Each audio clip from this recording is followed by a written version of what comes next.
Hello and welcome back to the channel, everybody. I am your host, Vortex, from MobileMusicPro.com, your home for mobile music production. And if you are new to the channel, what we do here is release weekly videos teaching people how to produce music on their iOS device. And in today's video, we're going to be showing you the basics of how to create your very first trap song right after this.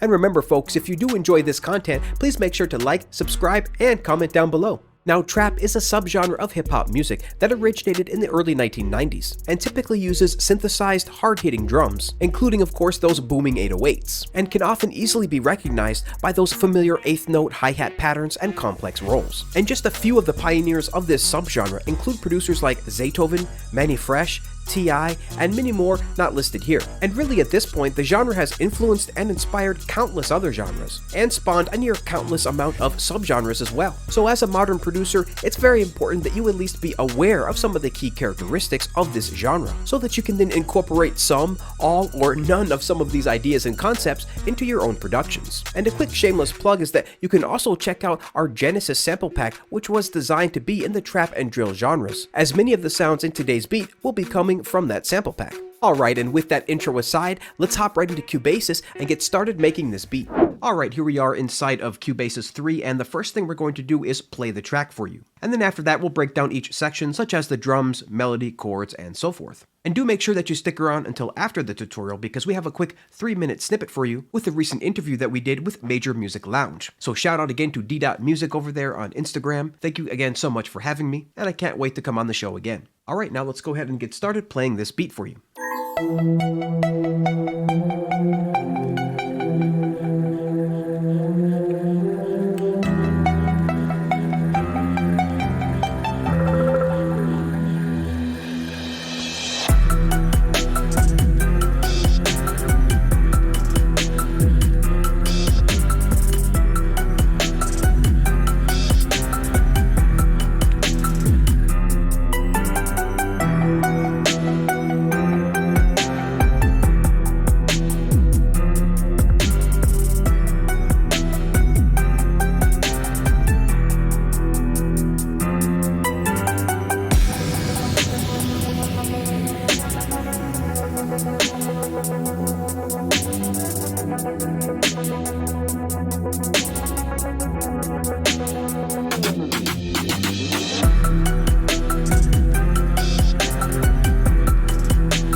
Alright, very cool. Now our project is in 140 BPM, and typically trap projects range from around 130 all the way up to 160 and 170 BPM. In fact, the BPM has pretty much gotten faster with every passing year over the past few years. But for this one, we wanted to go a little bit more slower with the 140 BPM. And as you can see, it's not very long. We didn't have a whole lot of time to work on this track, so it's only about 2 minutes long, and is made up of an intro, chorus, verse 1, pre-chorus, chorus again, verse 2, pre-chorus, and then a final chorus. Now there really is a wide variety of ways to arrange your different trap beats, but we arranged this one a little bit more like a pop track as opposed to a traditional trap track. And this project is made up of a total of around 22 tracks. I believe only 1 or 2 of them are frozen. So as you can see, everything over here in orange is basically the drums. This is our drum group here.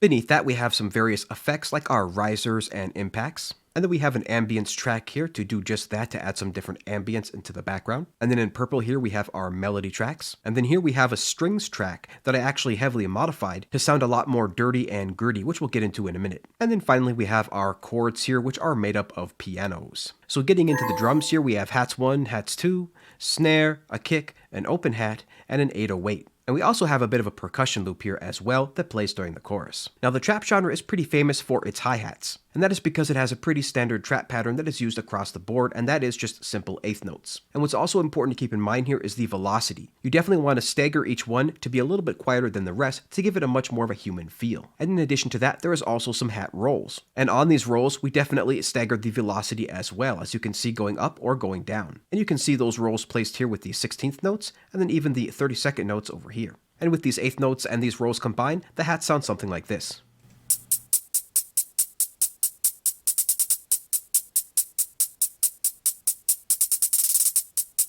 And again, trap music is famous for using a bunch of different hats and complex hat patterns. We're not using very complex patterns here, we're just using a couple of different rolls, but we are using a variety of different hats. You can see that in our second hats track, we have a few different rolls here, and those sound like this. And then for the effects on hats 1, we have a channel strip, studio EQ, and a wider plugin, so that we can spread that out to the stereo spectrum. And all of the drums here, except for the 808, will be coming from our Genesis pack here, and we have hats 1 coming from Genesis Kit 6. And for the effects on hats 2, we just have a channel strip and studio EQ, and the hats 2 sound will be coming from Genesis Kit 3 inside of our Genesis sample pack. Alright, and next up we have the snare, and as you can see here, we have the snares on 3 and 7, so we can play that for you. 1, 2, 3, 4, 5, 6, 7, and 1, 2, 3, 4, 5, 6, 7. And for the effects, we have our channel strip, studio EQ, and Blease Saturator to give this snare a little bit of extra texture and a little bit of extra volume. And for the sound, our snare is coming from Genesis Kit 18. Alright, and next up we have our kick pattern, which sounds like this.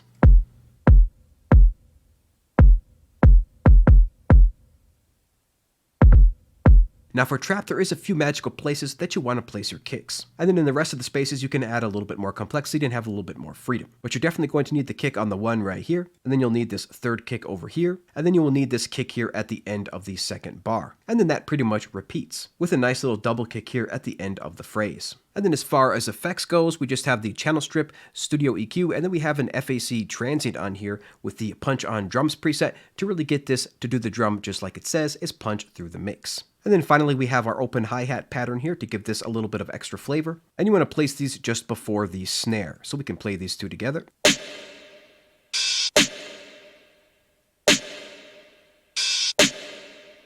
And then finally we have our 808 pattern here, which pretty much follows and mirrors the kick pattern pretty closely with just a couple of additional notes. So let's go ahead and play the kick and 808 together.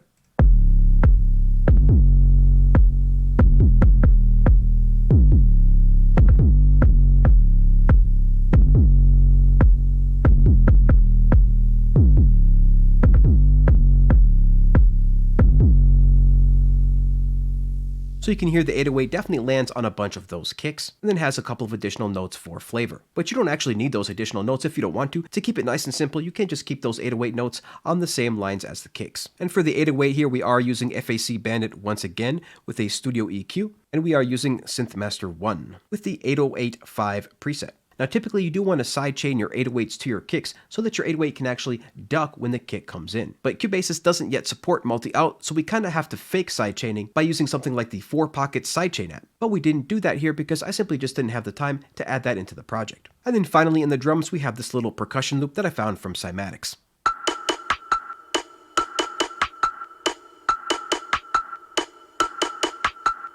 I thought that added a great percussion element to the melody and really allowed the melody to become pretty simple, as the ears can really easily focus on this in the background. And then we do have all of those drums grouped together inside of our drum group here with a compressor and a limiter on it. We just have a native Cubasis compressor on here with the drum bus preset, and then for the limiter, we have a Cubasis native limiter on here again with the subtle limitations preset. Adding a compressor and a limiter to your drum group can definitely allow those drums to get nice and loud. And after that, we just have a few effect sounds like this riser.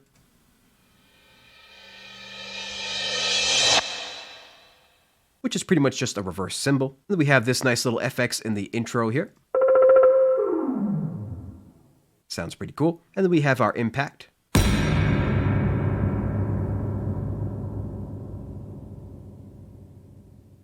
And we combine that with a kick hit and an 808 hit.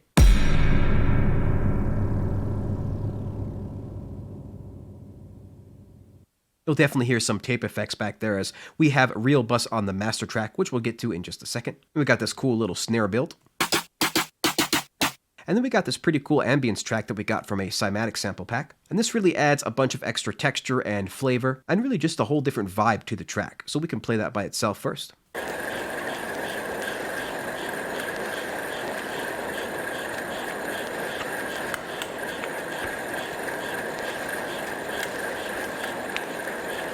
And that plays during the chorus. And next up we have our melodies here. 2 of them are coming from our Genesis sample pack, and then the other one is coming from a Synthmaster. So let's hear these individually really quick. Here is the first one. And that is coming from our Genesis sample pack, which is the Synth Shot 2. And here is the second one.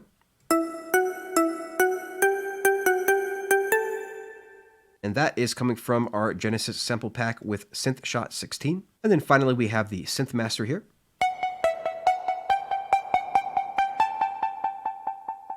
The nice delay in there and reverb. And then all together with all 3, they sound like this.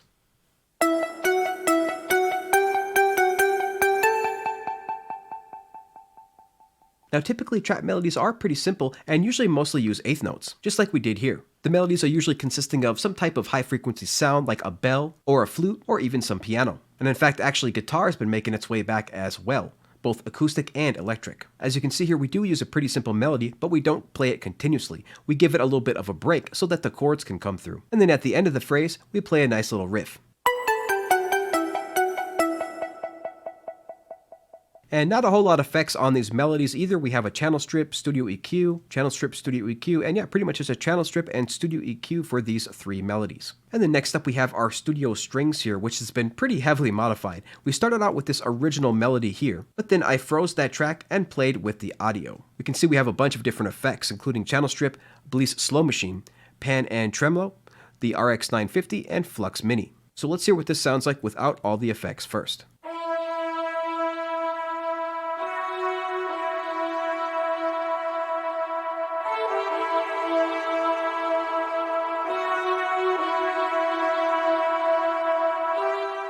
Now, with all of our effects on, it definitely is something different entirely. So let's take a listen.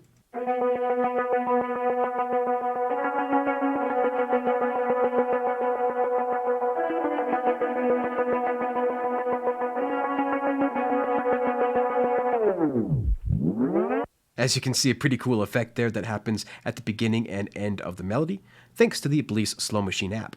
And now finally we come to the chords, which is going to be in classic E minor here. Now we started out with a pretty simple Cymatic chord progression here, but we did end up changing just a little bit, where this is basically what we started out with right here, and we used this for a couple of the different tracks, like our dark pad track and our piano track, but then at the very bottom, with our Ravencroft, as you can see, we added a bunch of extra chords. We'll zoom out a little.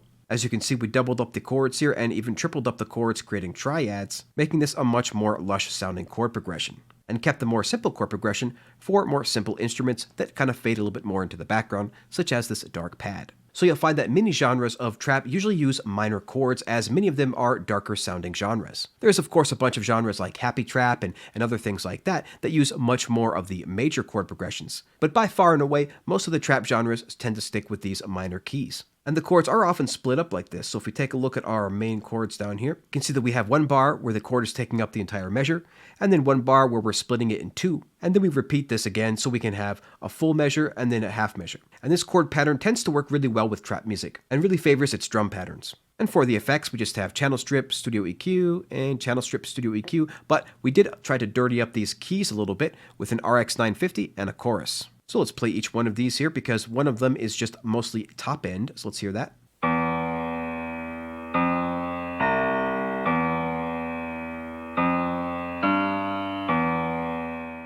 And now finally we'll hear the main part of the chords here from the Ravencroft piano.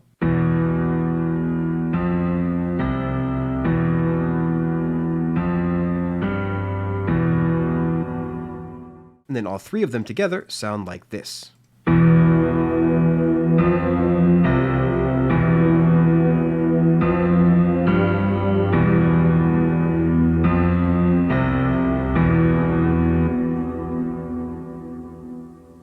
Alright, and that pretty much is all the tracks. So let's just take a look at the master track now. If we pull up the master track effects, you can see we have a stereo width here so that we can adjust that to make sure that we have only mono frequencies in the lower end here, as well as to make sure that our mids and highs sound good as well. Then after that, we have our real bus, and this is going to be using the Master 30 preset, I believe. Yep, Master Tape 15. Oh, that's Master Tape 15, not 30. Acts as a really great gluing compressor. And then finally after that, we add our bark filter. This is a fantastic plugin because it has an amazing preset called Triple Band, and it really makes everything sound amazing. And then at the very, very bottom of our chain, we have our Pro L2, which is our limiter from FabFilter. Here we just have the punchy loudness preset, and we are raising this by about 6.3 dB in gain.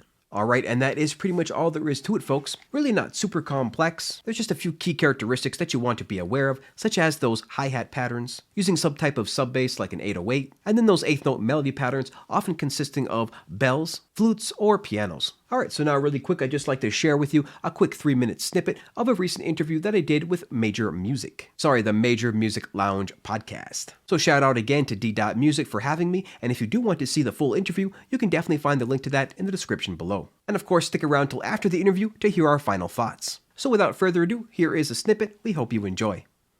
As far as being a YouTuber along with producing music, how, I guess, important do you think it is to present yourself professionally, you know, kind of like you're doing, as well as creating music alongside with that, balancing the two and keeping a consistent schedule between the two? Yeah, it's really interesting because I think at this day and age in 2021, everybody, every producer, I mean, not even if you're a producer, if you're doing anything really, like if you're trying to sell a product, in this day and age, you have to have some kind of content strategy. So there's got to be some kind of social media, some kind of content that you're going to be putting out so that people know who you are. Because if you just put out music and you have no face, you have no branding, you have no website, it's going to be hard for people to sink their teeth into you, into your brand, into your content. It's going to be hard. People are just, their attention is going to be taken away to somebody else who is doing that, right? When I started, I remember spending like over $1,000 for my first Mac. Logic at that time was over $1,000. That's when it came in the big box set, and you had to install all these discs. I mean, from there, that's when I really got into iPad mini production, like using GarageBand. I was able to create inside of Beatmaker too. So that just led to everything else like Beatmaker 3, Cubasis 2 and 3, Chord Gadget. Now with AUV, it's just kind of like using a VST for a computer. Same concept, really. Same thing. Everything else is starting to use Thunderbolt 3, so I wouldn't be surprised going forward if that's kind of the next step. They may throw that on one of the iPad Pros or something in the future. Yep. Because before then, I thought you had to have a Star Trek studio, and a desktop and everything. I thought you had to have all that to make music. I'm like, I saw what my friend Blind was doing. I'm like, oh, okay, that's how you make music. All of this equipment and all this crazy software. All right, cool. That's cool. But then with the iPad Mini, downloaded that app, that first synthesizer, completely free, and within seconds, I had playing amazing sounds like plucks and basses and things that just blew me away. So I couldn't imagine that before 2013. It's absolutely amazing. You'll go down, you'll find one app, you might find something on sale and end up spending some money. And next thing you know, I had to kind of slow down because I was buying so many apps that I didn't even touch. It's a bad habit, unfortunately, because when you see them, they're like, oh, $4, oh, $5, or $10. It seems like nothing, but 5 of them, 10 of them later, and you're like, shh. Man, I could have bought a desktop plugin. So you got to remember, you got to slow down a little bit at some point. But it's truly fun, and people are definitely used to paying these lower prices right now. But I do believe that that's going to probably come to an end at some point. As the ecosystem matures and the apps become greater and greater and become even more like their desktop counterparts. Because some are kind of lacking some features due to processing power or the interface and things like that. But it's going to be like really, really, really crazy when we get these M1 chips in here. I'm I'm really looking forward to that. Alright, it is now time again for our final thoughts. And if you are still rocking with us, then we just can't thank you enough for being here. And we especially can't thank those people enough that join us every single Wednesday and Friday for our live streams and live premieres. Now, if you are planning to produce in this genre, please be aware that this was of course just an introductory video and that there are much more seasoned and better producers creating more advanced tutorials in this genre. But we are still going to continue to create videos like this in a bunch of different genres so that our audience can always have a foundational place to start no matter what genre they're producing in. And then of course after that they can take it much farther by watching more and more advanced videos. But if you do find these videos helpful, then we super appreciate it if you could hit that thumbs up, and then YouTube can serve our video up to more and more people. And speaking of producing in multiple genres, we have a brand new sample pack coming out in one of my favorite genres, and that is synthwave. If you are an 80s kid like me, then I think you'll super appreciate the sounds in this pack, as it really invokes something like watching a bunch of 80s action flicks on VHS. This pack will be releasing next Wednesday, April 28th, and you can hear the sound demo of it right now on MobileMusicPro.com/free. And finally, we are still giving away a brand new copy of Cubasis 3 every single month until June. So if you do want to enter this completely free giveaway, then make sure to head over to MobileMusicPro.com